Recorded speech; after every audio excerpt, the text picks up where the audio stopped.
এমনও জীবন তুমি করিবে গঠন, মরণে হাসিবে তুমি কাঁদিবে ভুবন। এই কথাটা কেন বলতেছি ভাবতেছেন, তাই না? আচ্ছা, এই কথাটা বলার পিছনে অনেকগুলো কারণ আছে। যেমন কিছুদিন হলো আমাদের স্বৈরাচার দীর্ঘ 15 থেকে 18 বছর আমাদেরকে জুলুম, অত্যাচার, গুম হুম অনেক কিছুই করছে, এটা আমরা সবাই জানি। তো সে যখন পালায়, সে কিন্তু খুব কান্নায় ভেঙে পড়ছিল, এক। দ্বিতীয় কথা, পালানোটা এমন এক লজ্জাজনক বিষয়, পৃথিবীর ইতিহাসে কোথাও এরকম লজ্জাজনক নেককার কাজ কখনোই হয় নাই। কারণ সে যখন পালায়, সে কিন্তু একা পালায় নাই। তার যত এমপি মন্ত্রী, নেতা খেতা গেতা মেতা যা আছে সব নিয়ে সে পালাইছে।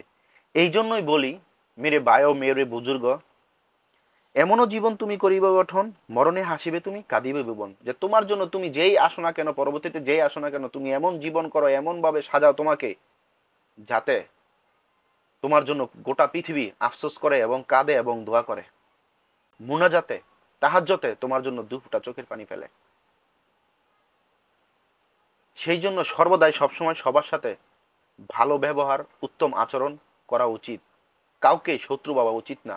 যদিও আমাদের সমাজে ভুল ভ্রান্তি আমাদের হয়ে থাকে কিবা হয়, সেই জন্য মেরে ভাই ও বুজুর্গ একটা কথাই বলবো, সবার সাথে সদা আচরণ, সদা ভালো ব্যবহার করাটাই উত্তম।